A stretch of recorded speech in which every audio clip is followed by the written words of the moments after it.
Hello students, मैं आपके अपने केमिस्ट्री क्लासेस में आपका स्वागत करती हूँ।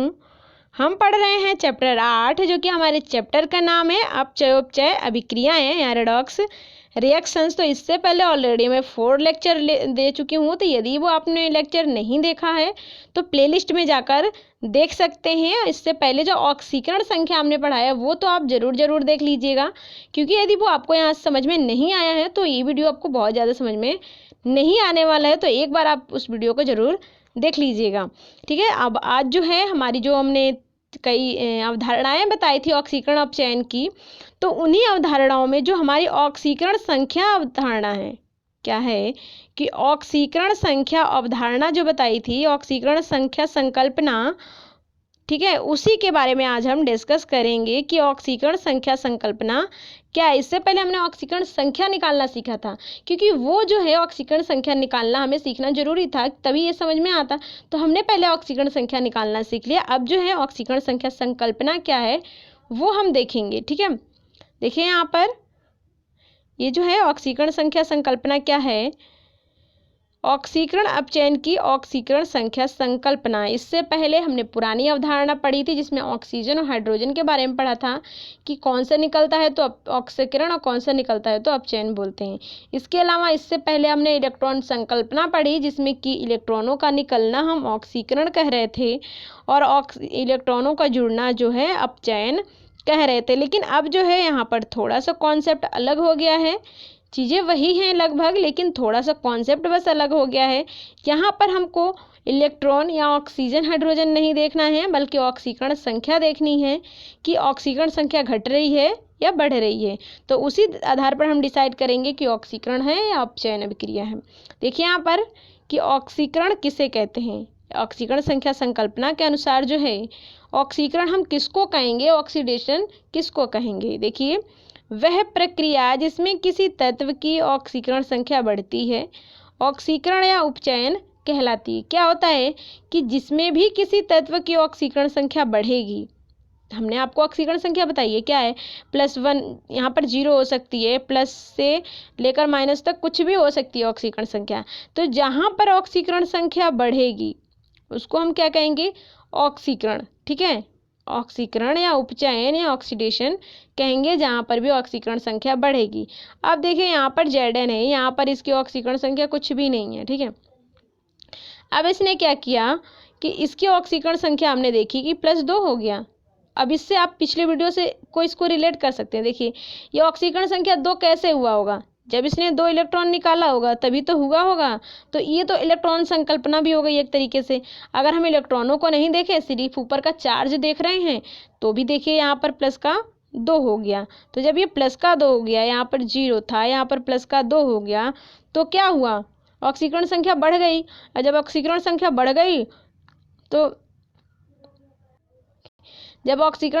गई तो हम इसको ऑक्सीकरण कहेंगे। ऐसे ही नेक्स्ट एग्जांपल देखिए, SnCl2 SnCl4। अब यहाँ पर है Cl तो सभी में है, Cl का हम नहीं देखेंगे, हमको देखना है Sn का। मोस्टली जो है आप जो D ब्लॉक है उन्हीं का देखेंगे, जो हमें पता होगा उसका रख लेंगे, बाकी दूसरे का निकालेंगे, ठीक है। जो जिसमें थोड़ा चेंजेस हो रहा हो वही देखेंगे। तो यहाँ पर Cl2 है, यहाँ पर Cl4 है, यहाँ पर Sn है, Sn है। अब यहाँ पर Sn है, इसकी देखेंगे कि ऑक्सीकरण संख्या चेंज हो रही है या नहीं हो रही है। तो देखिए यहाँ पर Cl की हमको पता है कि -1 होती है। अब यहाँ पर -1 एक Cl की होती है, तो 2 Cl की कितनी हो जाएगी, इसकी गुणा कर देंगे आप तो -2 हो जाएगी। अब -2 हो गई, जब इसको बराबर में ले जाएंगे इस तरीके से, जब हमने ऑक्सीकरण संख्या आपको निकालना बताया तो बताया था जिसकी निकालनी है उसकी x मान लो और बाकी सबकी भी लिख लो। तो प्लस और इसकी लिख ली हमने, 2 एटम है तो 2 एटम यहाँ पर लिख लिया। -1 क्लोरीन का होता है, क्योंकि हेलोजन है। हेलोजन क्या करते हैं, हमेशा ही एक इलेक्ट्रॉन ग्रहण करते हैं, जिसके कारण पर आता है -1 का चार्ज। तो हमने बताया था यदि ऑक्सीजन ना जुड़ा हो तो हर कंडीशन में हेलोजन की -1 ही रहेगी, फ्लोरीन को छोड़ करके। और यदि ऑक्सीजन जुड़ा है तो फ्लोरीन को छोड़ करके बाकी सबकी जो है प्लस की साइन आएगी और बाकी ऑक्सीजन की माइनस की हो जाती है। तो यहाँ पर अभी तो ऑक्सीजन तो है नहीं, तो हम सिंपल सा देखेंगे। देखिए यहाँ पर तो कितना आ जाएगा, इसकी -1, यहाँ पर जो क्लोरीन है उसकी हो जाएगी -1, तो 2 गुणे और -1 और इक्वल टू में 0 मानेंगे। अब ये माइनस को 2 आ जाएगा, अब इसको बराबर में ले जाएंगे तो आ जाएगा +2।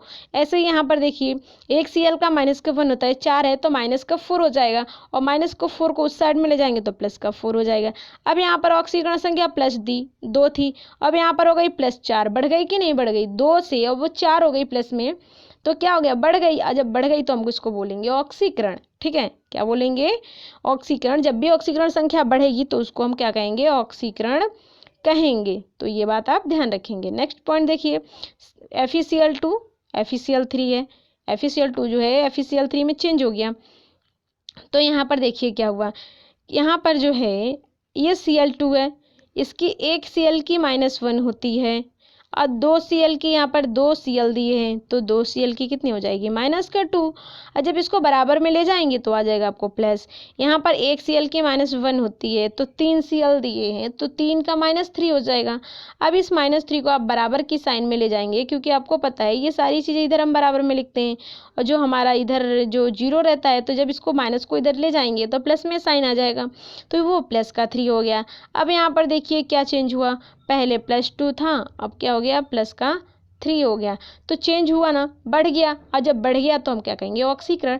यानी जहाँ पर भी ऑक्सीकरण संख्या बढ़ती है तो उसको हम ऑक्सीकरण कहेंगे। ठीक है, ये कॉन्सेप्ट आपका क्लियर हो गया होगा। देखिए नेक्स्ट हमारा पॉइंट क्या है, है अपचयन। अब जो है ऑक्सीकरण संख्या संकल्पना के अनुसार अपचयन किसे कहते हैं, सिर्फ उसका अपोजिट करना है। किसी में भी सिर्फ आप एक डेफिनेशन ध्यान रखिए, दूसरे को अपोजिट कर दीजिए, उल्टा कर दीजिए, वही उसका हो जाएगा। अब यहाँ पर है अपचयन, जिसको हम कहते हैं रिडक्शन। क्या इंग्लिश में क्या कहते हैं, अपचयन को रिडक्शन। तो ये रिडक्शन किसे कहते हैं, देखिए, वह प्रक्रिया जिसमें किसी तत्व की ऑक्सीकरण संख्या घटती है, ऑक्सीकरण संख्या घटती है, अपचयन कहलाती है। क्या होगा कि जब भी तत्व की ऑक्सीकरण संख्या जो है घटेगी तो उसको हम क्या कहेंगे, उसको हम कहेंगे अपचयन। देखिए यहाँ पर जब भी तत्व की ऑक्सीकरण संख्या घटी तो उसको हम तुरंत बोलेंगे, क्या बोलेंगे कि यहाँ पर अपचयन हो रहा है। ऑक्सीकरण संख्या बढ़ी तो ऑक्सीकरण, ऑक्सीकरण संख्या घटती है तो अपचयन। ठीक है, अब देखिए हम एग्जाम्पल देख लेते हैं कि किस तरीके से समझेंगे कि ऑक्सीकरण संख्या घटी है या बढ़ी है, वो देखना जरूरी है, तभी तो हम डिसाइड करेंगे। देखिए यहाँ पर HgCl2 दिया है, अब ये HgCl2 जो है Hg2Cl2 में कन्वर्ट हो गया। अब यहाँ पर क्या हुआ कि निकालेंगे इसकी ऑक्सीकरण संख्या Hg की, ये क्या चेंजेस हुए हैं। Cl की तो हमें पता है, Cl की रख देंगे सिंपल सा।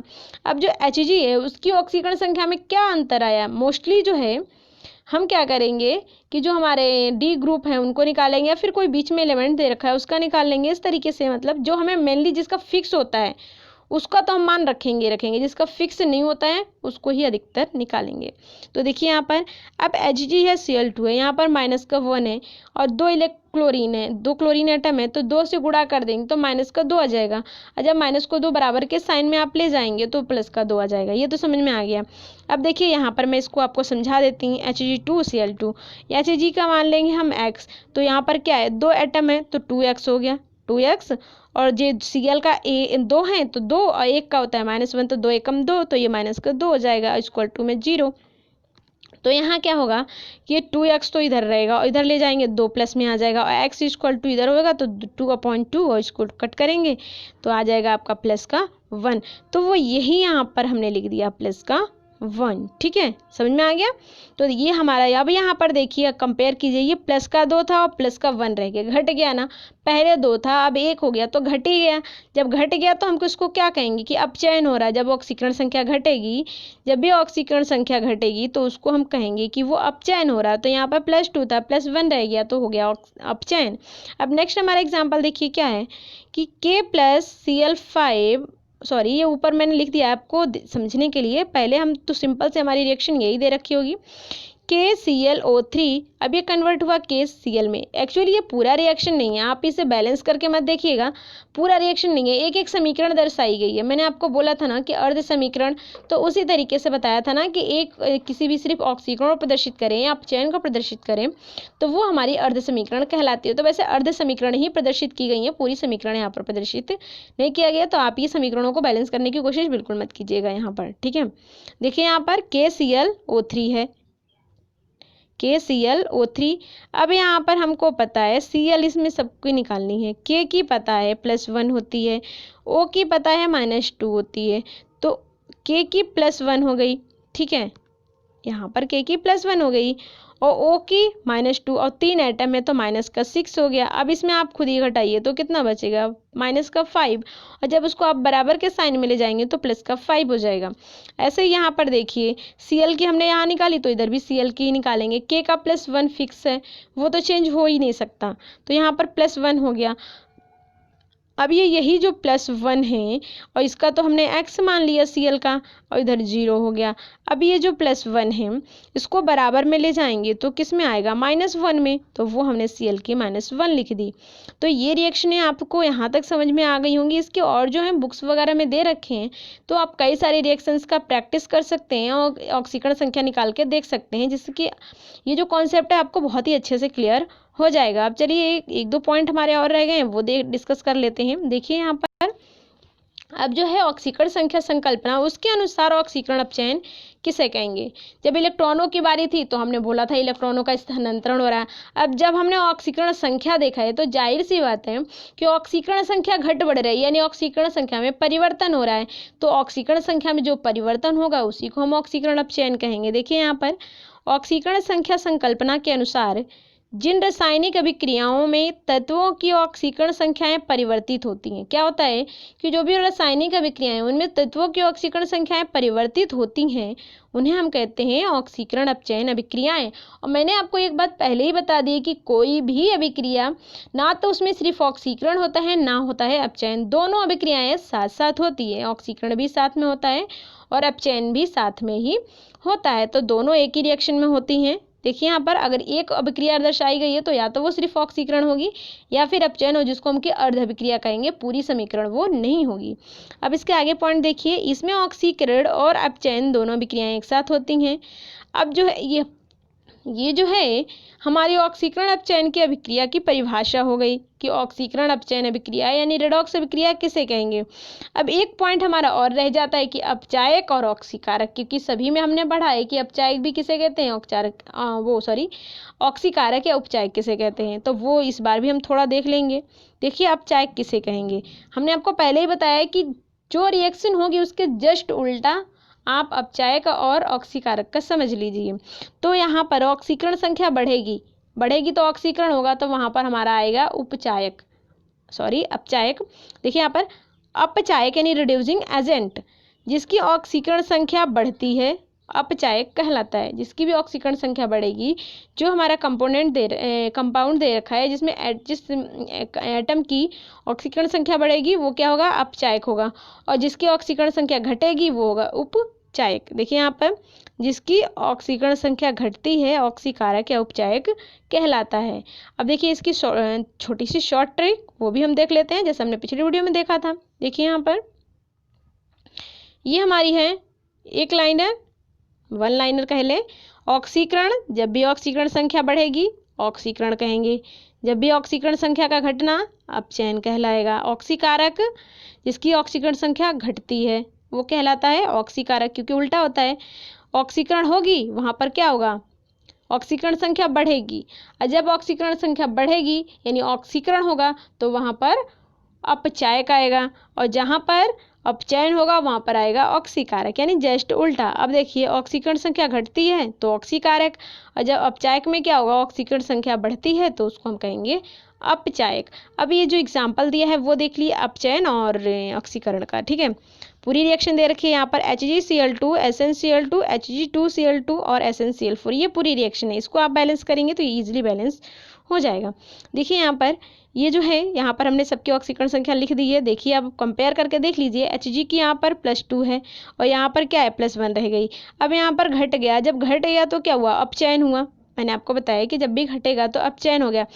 अब जब ये घट रहा है तो मैंने बोला जिसकी ऑक्सीकरण संख्या घटेगी उसको हम ऑक्सीकारक कहेंगे। देखिए यहाँ पर जिसकी ऑक्सीकरण संख्या घटती है उसको हम कहते हैं ऑक्सीकारक। तो इसकी ऑक्सीकरण संख्या घट रही तो ये क्या हो गया, ऑक्सीकारक हो गया। अब नेक्स्ट पॉइंट देखिए, SnCl4 में Sn की कंपेयर कीजिए, ये +2 है और ये +4 हो गया, बढ़ गया, +2 से +4 हो गया, बढ़ गया, और बढ़ गया तो क्या हुआ, ऑक्सीकरण हुआ। और जिसकी ऑक्सीकरण संख्या बढ़ेगी, जिस कंपाउंड की ऑक्सीकरण संख्या यानी जिस एटम की ऑक्सीकरण संख्या बढ़ेगी वो हमारे क्या होगा, अपचायक होगा। देखिए जिसकी ऑक्सीकरण संख्या बढ़ती है वो होता है अपचायक।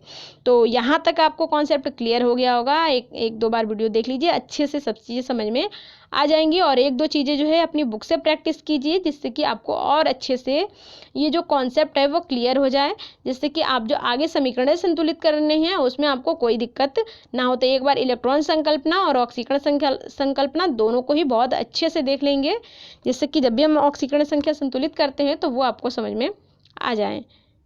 ठीक है, देखिए, thank you for watching this video.